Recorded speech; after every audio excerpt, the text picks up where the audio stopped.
धन्यवाद अध्यक्ष महोदय. थोडक्यात मांडा. हो अध्यक्ष महोदय. अध्यक्ष महोदय चालू तर करू दे की 26-27 अर्थसंकल्प बोलण्यासाठी मी उभा आहे. अध्यक्ष महोदय, अर्थसंकल्प दरवर्षी आपले अर्थमंत्री मांडतात. यावर्षी सन्माननीय मुख्यमंत्र्यांनी मांडलं आणि अध्यक्ष महोदय दरवर्षी अर्थसंकल्पात खूप मोठ्या मोठ्या घोषणा केल्या जातात.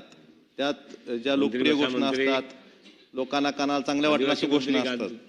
पण प्रत्यक्षात अध्यक्ष महोदय यात काय होतं? अध्यक्ष महोदय, जे आकडे अर्थसंकल्पात दाखवले जातात ते प्रत्यक्षात तेवढी जमा होती का? अध्यक्ष महोदय, महसुली जम्याच्या बाबतीत आपण मागच्या 3 वर्षाचा जर अभ्यास केला, 23-24 मध्ये सुधारित अंदाज होता महसुली जमेचा 4,86,000 कोटीचा. पण प्रत्यक्ष जमा किती झाले? प्रत्यक्ष 4,30,000 कोटी जमा झाली महसुली जमा. अध्यक्ष महोदय, 23-24 मध्ये जवळपास 56,000 कोटी रुपये कमी महसुली जमा झाली. त्याचबरोबरीनं 24-25 अर्थसंकल्पात सुधारित जो अंदाज दिला होता तो 5,36,000 कोटीचा होता महसुली जमेचा. पण प्रत्यक्ष जमा झाली 4,81,000 कोटी, म्हणजे जवळपास 55,000 कोटी रुपये महसुली जमा कमी झाली. अध्यक्ष महोदय, यावर्षी आपण सुधारित अंदाज दिलेला आहे 25-26 सुधारित अंदाज होता आहे 6,01,000 कोटीचा. मग त्यात प्रत्यक्ष किती जमा होणार हाही प्रश्न आहे. अध्यक्ष महोदय, आपण 26-27 साठी सांगितलं की महसुली जमा आपली 6,16,000 कोटी अंदाज आहे. सुधारित मध्ये हा आकडे वाढतात. खरं तर सुधारित ज्यावेळेस आपण अंदाज व्यक्त करतो त्यावेळेस प्रत्यक्ष वास्तविक आकडे आले पाहिजेत. पण जर सुधारित अंदाज व्यक्त करताना महसुली जमेच्या बाबतीत जर 50,000 कोटीच्या दरवर्षी फरक पडत असेल तर ही कुठेतरी आपण कुठेतरी आपली अर्थव्यवस्था धोक्यात आहे. आपण जो अंदाज सांगतोय आणि त्या अंदाजावर आपण खर्च सांगतो किंवा योजना जाहीर करतो, पण प्रत्यक्ष एका वर्षात जर 50,000 कोटीची महसुली जमा कमी होत असेल आणि आपला महसुली खर्च वाढत असेल तर हे आपल्यासाठी आपण डोळ्यात म्हणजे कुठेतरी आपण ह्याकडे लक्ष दिलं पाहिजे असं मला वाटतंय. अध्यक्ष महोदय, कुठलाही विकास आपण जर बघितलं की भांडवली खर्च, महसुली खर्च जो आहे तो आपला बहुतांश कशावर होतो? अनिवार्य जे खर्च आहेत, पगार असेल, निवृत्ती वेतन असेल, व्याज असेल किंवा कर्जाची परतफेड असेल. परंतु अध्यक्ष महोदय, सगळ्यात महत्त्वाचा जर कुठल्याही राज्याचा विकास जर बघायचा झाला किंवा राज्याचा विकास जर व्हायचा असेल तर भांडवली खर्चावर आपण किती खर्च करतोय. ज्या दृष्टीनं पायाभूत सुविधा असतील किंवा ज्या बाकीच्या गोष्टी असतील त्यातून आपल्या राज्याचं उत्पन्न GSDP वाढू शकतो. या भांडवली खर्चावर आपण जर बघितलं 23-24 पासून 26-27 पर्यंत आपण 11-12% पुढे जात नाहीत. आपल्यापेक्षा उत्तर प्रदेश सारखं राज्य, जे आपण तिथून बरेच लोक रोजगारासाठी महाराष्ट्रात येत होते, ते राज्य जर 16% खर्च करू शकत असेल आणि आपण 11-12% पुढे जात नसेल तर आपण $5 ट्रिलियन ज्या अर्थव्यवस्थेत स्वप्न बघतोय ही स्वप्न कशी पूर्ण होणार? आपण जोपर्यंत भांडवली खर्चावर जास्त आपण तरतूद करत नाही किंवा भांडवली खर्च वाढवत नाहीत तोपर्यंत आपली अर्थव्यवस्था $5 ट्रिलियन जे आपण उद्दिष्ट राखलेलं आहे हे पूर्ण होणार नाही असं मला वाटतंय. अध्यक्ष महोदय, आपण भांडवली खर्चात सुद्धा सगळ्यात जास्त खर्च कशावर करतो? वाहतूक व्यवस्थेवर, दळणवळणावर. पण कृषीवर किती करतो? कृषीवर अत्यल्प खर्च करतो. आपली ग्रामीण अर्थव्यवस्था ही कृषीवर अवलंबून अध्यक्ष महोदय. परंतु ही आपण कृषीवर जे खर्च कमी करतोय त्यातून कृषी अर्थव्यवस्था वाढवायचं. अध्यक्ष महोदय, परवाच मुख्यमंत्र्यांनी परवाच्या भाषणात सांगितलं की कृषीच्या बाबतीत आपण जी आपली अर्थव्यवस्था $500 अब्ज करायची. अध्यक्ष महोदय, मला आपल्याला विचारायचंय, आपण कृषीवरली तरतूद जर कमी करत असू तर ती अर्थव्यवस्था आपली $500 अब्ज पण 2047 कशी जाईल? आपण 24-25 जे कृषी विभागासाठी तरतूद केली होती ती 25-26 मध्ये त्यापेक्षा कमी केली आणि 26-27 मध्ये पण 24-25 पेक्षा तरतूद कमी आहे. तर $500 अब्ज पर्यंत आपली 2047 पर्यंत कृषीची अर्थव्यवस्था आपण करण्याचा जो उद्दिष्ट ठेवलेला आहे हे पूर्ण कसं होणार? अध्यक्ष महोदय, आपण मुख्यमंत्री महोदयांनी या ठिकाणी एक सगळ्यात महत्वाची घोषणा केली कर्जमाफीची, पुण्यश्लोक अहिल्यादेवी होळकर यांच्या नावानं. पण अध्यक्ष महोदय, या योजनेमध्ये मला आपल्याला सांगायचंय की मुख्यमंत्री महोदयांनी सांगितलं की 30 सप्टेंबर 2025 जी थकीत कर्ज असतील त्यांना आपण कर्ज देऊ.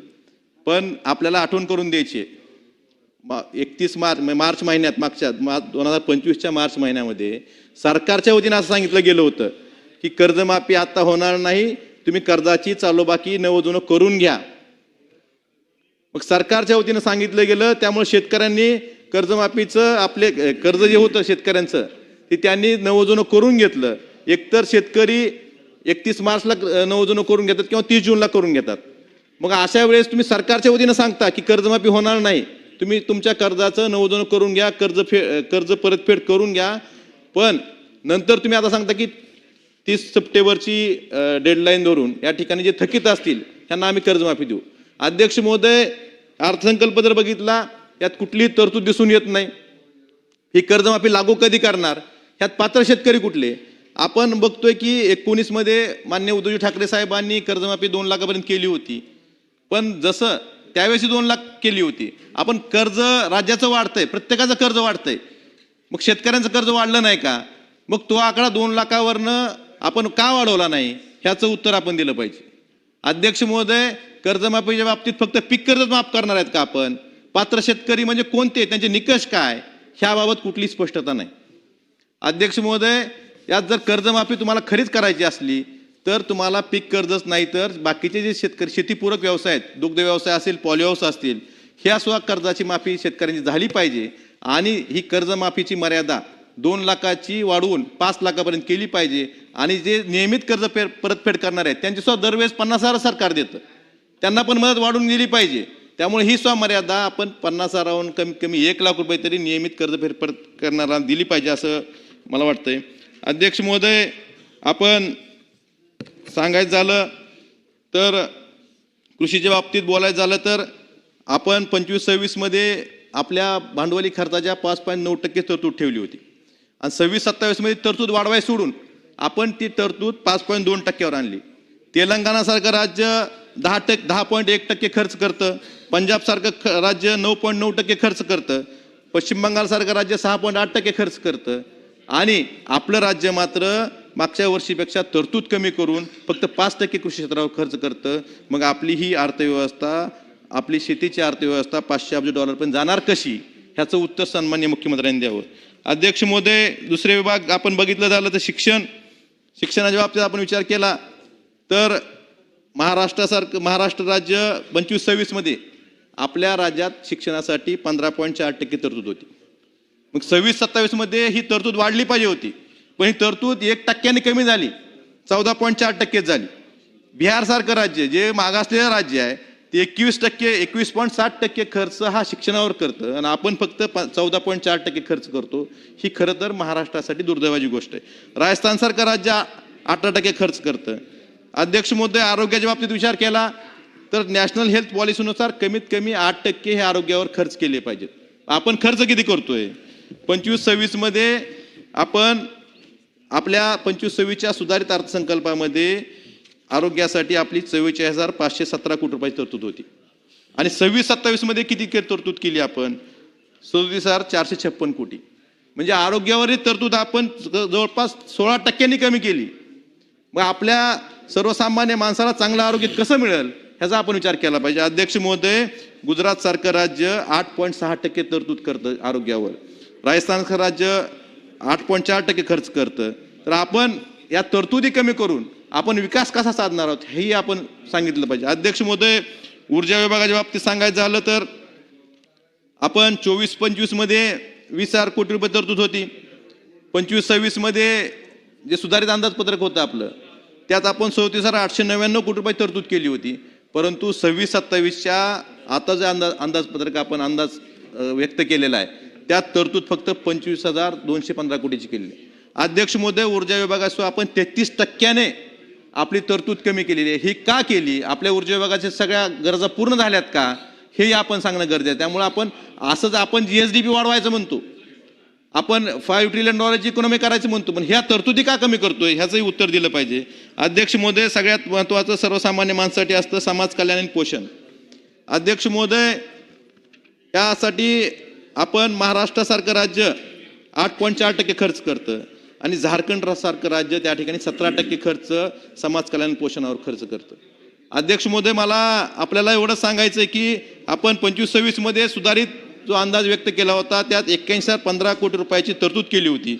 परंतु 26-27 मध्ये आपण ती 34% कमी करून 53,430 कोटी रुपयाची तरतूद ठेवलेली आहे. त्यामुळे अध्यक्ष महोदय, आपण हे सर्वसामान्य माणसासाठी ज्या गोष्टी आहेत त्यासाठी आपण खूप तरतूद कमी करतोय आणि दुसऱ्या बाजूला आपण म्हणतोय की आपण महाराज एक शेवटचा मुद्दा घेतो. अध्यक्ष महोदय, कर्जाच्या बाबतीत जवळपास 11 लाख कोटी रुपयाचं कर्ज आपल्या राज्यावर आहे. आपण नेहमी सांगतो की 25% आपल्या GSDPच्या 25% आत हे कर्ज आहे. पण अध्यक्ष महोदय, आपली जी महामंडळ आहेत, आपली मेट्रो असेल, रस्ते विकास महामंडळ असतील, वेगवेगळी महामंडळ असतील, ह्यासाठी जी थकामी घेतो आपण ती कर्ज ह्यात दाखवलेली नाही. जवळपास 1,80,757 कोटी रुपयाची कर्ज आहेत. अध्यक्ष महोदय, हे दोन्ही जर कर्ज एकत्र केली, कारण आपण बघतोय आपण जर थकामी जर घेतली तरी आपण सहकर्जदार आहेत राज्य सरकार, ती महामंडळी आपल्याच मालकीची आहेत. त्यामुळे कर्ज आपण त्या आकडे कुठेतरी बाजूला लपवून आपण त्या कर्जापासून लांब जाऊ शकत नाहीत. असं जर विचार केला अध्यक्ष महोदय तर आज आपल्यावर 12,83,411 कोटी रुपयाचं कर्ज आहे. मागच्या वर्षीच धरलं, ह्या वर्षी थकामी 1 रुपया धरली नाही तरी 25-26ची थकामी धरली आणि या वर्षीचं 11 लाख कोटी कर्ज धरलं तर 12,83,000 कोटी रुपयाचं कर्ज महाराष्ट्रावर आहे. आणि ते एकूण टक्केवारीच्या जे 25%ची मर्यादा आहे त्याच्या आपण जवळपास 24% आसपास पोहोचलेले आहेत. म्हणजे आपण बॉर्डर लाईनला आहेत. धन्यवाद. तर अध्यक्ष महोदय, मला एवढंच सांगायचंय, ह्या ज्या आर्थिक आपण ज्या गोष्टी केलेल्या आहेत ह्या अर्थसंकल्प फुगवून खोटे आकडे जे समोर आणून ह्या जर आपण स्वतःचीच फसवणूक करत असेल तर ह्याबाबत सुद्धा आपण विचार केला पाहिजे असंच मला वाटतं. धन्यवाद अध्यक्ष महोदय. राजेंद्र गावित.